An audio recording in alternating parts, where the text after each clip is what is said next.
Welcome to Your Wealthy Self with me, Regina Martinelli. This show is about money and a whole lot more. Here we focus on you being able to expand your capacity for money, success, abundance, and inner wealth. We share tools, insights, other people's journeys to help you have what's most important to you so you can be your wealthy self. And today is one of those days where we talk about a whole lot more. My guest today is Nisha from Illuminate Your Pathways. Nisha is amazing at exploring and uncovering intricate layers of your truth self so that you can have a simple and direct path to what you desire most and letting go of what no longer serves you. I mean, who doesn't need that, right? A little bit of background on her. Nisha is a certified transformational NLP master practitioner, an advanced Akashic record reader, and a system and family constellation facilitator. She's trained in various healing modalities, which she's actually culminated into a practice that helps to integrate these into an approach that's very unique, personalized for your experience. So you can see why I have been very excited to have her on the show. This is another way to align with your and create your wealthy self. And in full disclosure, I have worked with Nisha personally, and it's a wonderful experience of exploring what blocks I couldn't see for myself and having her guide me to receive clarity on what to do next. It was an incredible experience, and I'd do it again, and I highly recommend it. So we're going to dive deep with Nisha today, so you'll want to stay for the whole episode. And towards the end, she will talk about some of her newly published journals that really help you explore what's challenging in your life and to start processing it in a way that is very gentle. They are quite lovely. I know because I bought one for a girlfriend and one for myself. So let's bring Nisha up. Hello, Nisha, and welcome. Hey, Regina. It's so good to see you. Thank you. It's an absolute pleasure to have you here. So thank you for doing this. Of course. So we're going to dive right in. Absolutely. In your experience, where are people most looking for healing? I find that they're either unhappy with where they are in life or who they feel they've become in life. And so they're looking to reconcile the two of where they are and why they aren't where they think they should be, or who they've become, which feels like it's so far away from who they thought they should be or wanted to be. And I find that that's the healing really happens in the trying to reconcile those two things. Thank you. So what is at the root of that kind of dichotomy that happens, would you say? And is it their wounds? Is it their hurt? Is that experiences? Yeah, I think it's a lot of the complications of being human, right? They didn't get a manual like we all did? Yeah, like the rest of us, they did the manual was lost along the way, right? And so I think that sometimes it's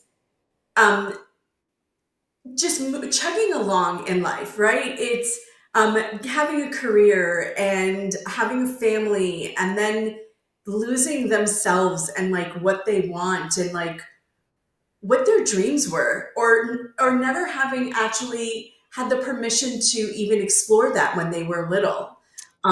So I think there's a lot of places where those disconnects happen, whether it's in childhood or just a part of trying to find yourself in this world, or make your way through this world. I don't even know if it's finding yourself in the world. It's just trying to make your way through the world that you lose your sense of self sometimes. Yeah. Oh, that makes so much sense because I've had that experience myself. And would you say there's something that happens also as you age at a certain point, you kind of stop to reevaluate and then you make a new decision? I think that it happens at different times for different people, right? I know a lot of times people, when they get older and they're empty nesters, they're like, oh, and now what? And now what am I going to do? Right? Adopt a puppy? I mean, I know. Right. Yeah, right. And so I think that for some people it hits them at that point, and for some people it hits them earlier on, right? They find that they have a successful career, they're making money, and they're just unhappy, right? So they're in the prime of their lives, and they have all of the things that they're supposed to have, but there's no joy in any of it. And so I think it can hit different people in different ways, but yeah, I think it's just I think it's that moment. I think so many people have these moments of, oh shit, now what am I going to do? Yeah. Right? Yeah. Because like you filled up your bank account, you filled up your house with stuff, or you've raised your kids, and now it's like, oh, wait, mission accomplished, or that goal was complete, and like, and now what do I want? And it's that kind of reevaluation. Thank you for saying that, because I find too that sometimes people don't even know what they want. It's Yeah, kind of that like, who am I and what do I want now? And I don't even yeah, know where to go to start that, right? right. Yeah, it is really interesting because I think it's funny. I had a session with a client yesterday, and when I asked her what she wanted, she gave me like this great business plan. And I said, no, that's not what I meant. Like, I meant, what do you want to feel? Right? Like, what do you want to feel? Like, what do you want to kind of embody? Like, not what your business plan is, but like, what do you want to feel at the end of this or during this process? And that was such that took us an hour to talk about, right? Because just trying to unpack, like, outside of like these large goals, what she was actually wanting for herself to experience was just was not something that had, but she put a lot of time into. Yeah. Yeah. Wow, I can imagine it's kind of like reframing her whole approach, and then which is also her approach and her relationship to herself. That's really amazing. Yeah, and one of the things I will say, and I think many people can probably identify with this, some of it was actually about just being financially abundant, right? And having the resources to do what she wanted. And I mean, so many of us are like trying to figure out what to do to get to that bottom line. Mhm. And we don't actually think about, well, what is it going to take? Like, we can get to that figure, but are we going to be happy? And what is it going to cost us? And how are we going to feel getting there? And so I think it was more about kind of tuning into that for her and for so many of us. Wow, that's wonderful. So what would you say are the biggest misconceptions that people have about where they are and who they are and trying to bring that together? That's a good question. There's just so many, right? And I think I just want to take a step and just focus on the term misconceptions, because Yeah. because the issue is, there, whatever it is, it's a misconception, right? It's like the issue is, you have a misconception. What that specific misconception is for you varies, right? But it is something you've generalized, and it's something that you have perceived to be true that may or may not actually be true, right? And so it's actually, I think the work is actually figuring out what the misconception or misperception is for you, and for the what you've and for the world around you, right? Yeah, Wow.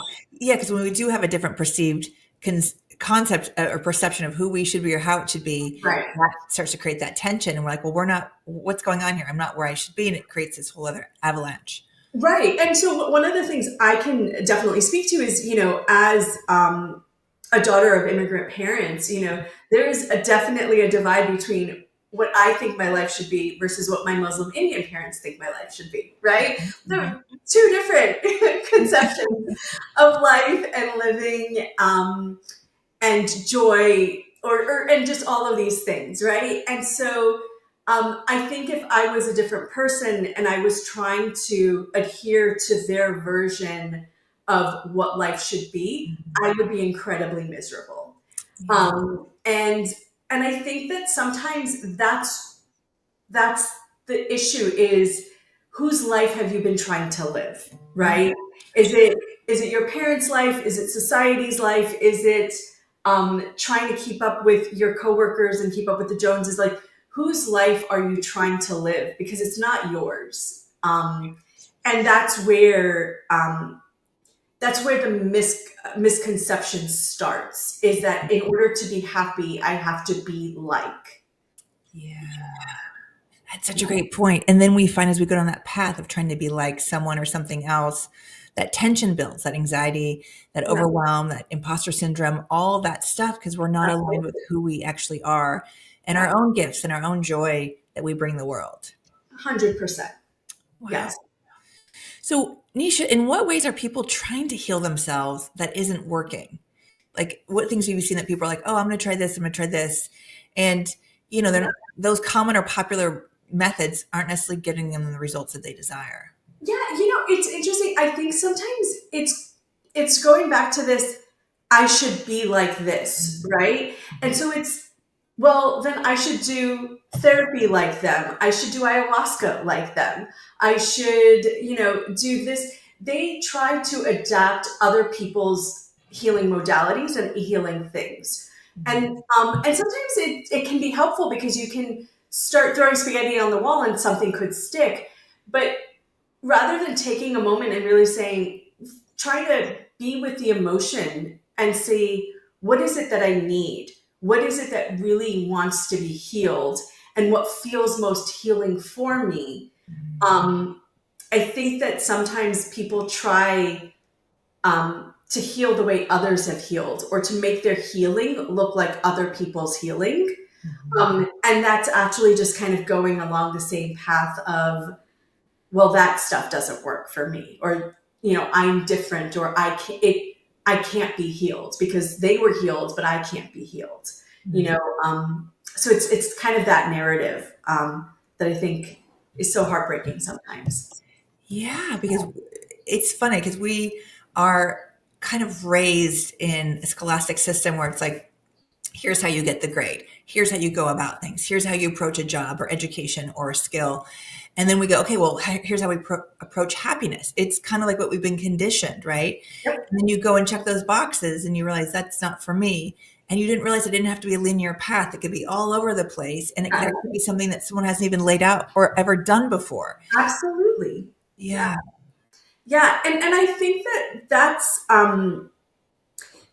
that that's so important because it's so individualistic. And I think that when we try to make it, I think when we try to make our life and joy conform to other people's life and joy, that's when there's some heartbreak, because it's not authentic, and it's not our life, and it's not our joy, and it's not our desire. And those parts and pieces of us don't get seen and don't get met because we're trying to conform into someone else's version of it. Right. And in someone else's version, there's possibly not room for all of us because we're not like them. Right? And Yeah. then we start to, what I find, and you may find this with your clients, is then they start to make themselves wrong. Like, Yep. I'm not good enough, I'm not smart enough, or if I was more of this or less of that. And it becomes this inward, downward spiral. And they take themselves out, like self-worth wise, deserving wise, all those things. And then it's like, okay, now that I've hit the bottom with this, now whose path should I follow now? Like it almost repeats its cycle. Do you find that as well? Yeah. And I say this with a lot of love because I have so many different certifications under my belt. I'm like, what healing modality should I try next? Right? And so, like, I totally get looking for the next quick fix to, like, make myself better, right? And I think, or not even make myself better, but make myself feel differently or create a shift. And I think that it's in the approach. And you went back to, like, the scholastic system. There isn't a lot of time spent for the love of learning, right? So if we just love to different healing modalities and we want to explore and learn different healing modalities, fantastic, do that, right? But when I think it's when we define, well, so and so did an ayahuasca ceremony and they are now free, right? So, like, I just need to do like 3 ayahuasca ceremonies and then I'm going to find the love of my life. Like that's the prescription, right? Like when they make, when they define this healing as prescriptive for like what they want in life, rather than kind of just checking in to see what's really going on. I think that's where the disconnect is. I'm sorry. I think I may have lost your question in there. Oh, no, this is what makes it so fun. We can go off on a tangent. It's still all relevant and useful, and bring it. Go down any path you want to, because I'll eventually bring us back. But it's useful and valuable to people. But you're right, and I have been that person myself. I love it how you say. I say this with love. I've tried every modality. I will do the same thing. It's like I need more research before I actually launch something. I need more research, and it's like this. It's a safe place I find for me to go when I'm nervous about putting myself out there, putting something else out there. So then I'll go and be in someone else's container for a while and then feel a little better. And I'm like, oh, I'll get a little closer to my goal. And then I'm like, oh, I need to go back and get in someone else's container for a bit. And it's not true. It's like I'm a hermit crab and I keep changing shells very often, versus actually staying in this shell and saying, okay, what is that about? And what is my resistance, or what am I really afraid of? And I love doing this thing of like, okay, if I were just to tell the truth, what would I say? Yeah. I laugh. I'm like, well, I'm afraid. Okay, well, what am I afraid of? Okay. Oh, wow, really? Oh, and it goes from here down to here, like with your work, like, your journals, it's like it takes it from this overwhelming monster down to this, much smaller. It's a smaller chunk size. Yeah. Yeah. Yeah. Yeah. Yeah, it's a smaller chunk size because I think like when you're trying to process why is my life like this, that's like a really hard thing to, That makes you wrong, right? In that question, you're assuming you're wrong. Your whole life, right? And so like let's just take it as a bite-sized piece, right? Like why do I react the way I do when I get a rejection, or when someone says no? Why do I react that way, right? Like, why am I afraid of being abandoned? Why do I have so much anxiety when I go to work? Like, like just pick a topic. Let's pick something to focus on. And it's not to, I mean, both of us are in this healing space.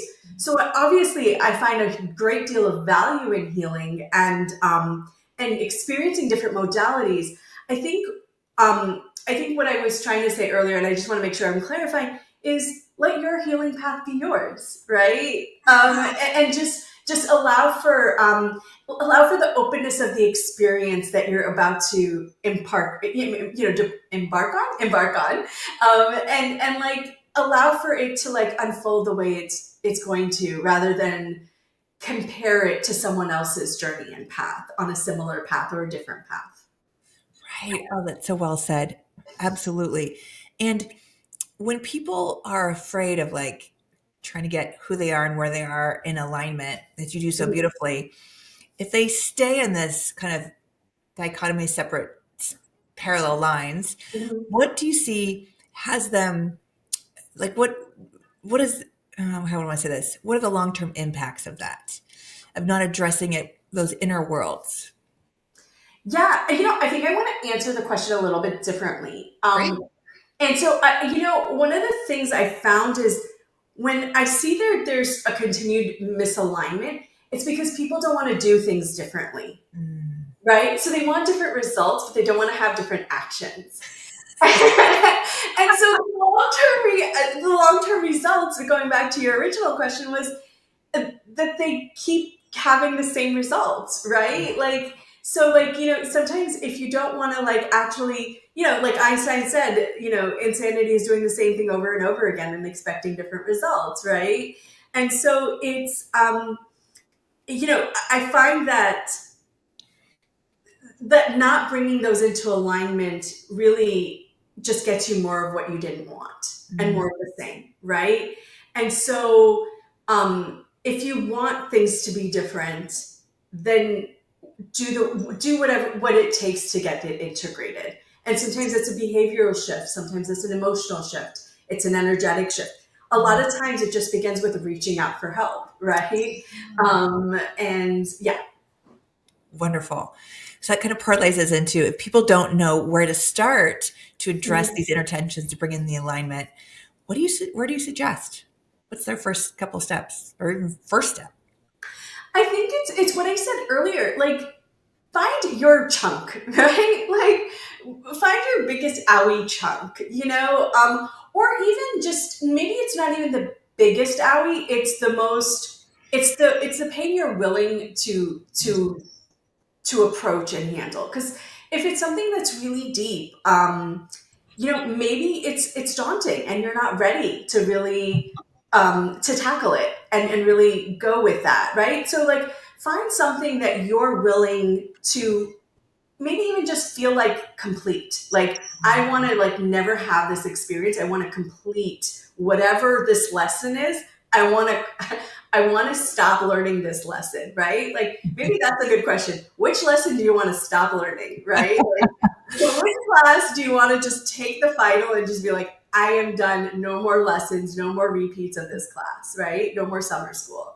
Yeah. Like what's that experience that you want to complete? And so I would just very much just find a nice chunk size, right? Find a nice bite-sized piece you're ready to tackle. Oh, that's wonderful. I love this. Like, where do you want to graduate from and be done? You don't have to go back to high school. So, or junior high. Yeah. Awesome. So this is perfect because one of the things I would recommend to people is probably starting with your journals. So can we talk a little bit about your journals? Yeah, absolutely. I'd love to do that. So talking about like chunk size pieces, I created 13 journals. How that happened, I'm not completely sure about. Thank you. So yes, so piano management, the self trust blueprint. So I actually have 13 different journals. They are in varying colors. So I have some. Sorry, screen. Nope, bring it on. And you get purple. Yeah. Yeah, the purple. And so there are four different categories. So I have like personal development and the self trust category. I have stuff around family dynamics and life transitions, like creating a healthier co-parenting dynamic or caring for aging parents, which so many of us are doing. And it can be really overwhelming. And then there are ones that are specifically related to romantic relationships, like the post breakup guide or the relationship pattern reset. And then there are ones that are related to work, like navigating your career path or anxiety at work. And so in total, there are 13 different journals. So if you're looking for a chunk size, that's a good way to think, okay, which one of these chunks am I ready to address? And this will lead you through a process of addressing that chunk. Oh, that's so beautiful. That's so great. And as our viewers can see, I bought two, one for myself and one for a girlfriend, and I'm so excited to give it to her. And I really bought this self-trust blueprint when I started to read it because my dear friend has a really tough time trusting herself to make decisions. Mm. And it's that distrust is based in there's a right decision and a wrong decision. What there's not. But I started going through this book and I'm like, oh, this is going to be perfect for her because it really helps build the trust. And the questions you ask are so right on, intuitive, and also a gentle way for that information to come forward. Yeah, one of the things I really wanted to do with these journals was to meet you where you are. Because I understand that whatever's going on feels shitty, right? So let's talk about why it feels bad. And like let's explore what's been going on. And then we gently start exploring patterns around it, whether it's familial patterns or generational patterns. And then we start to see where we can reframe some of these things and then we go into what you would really like to experience. And so it's this really gentle rise from where you are to where you want to be.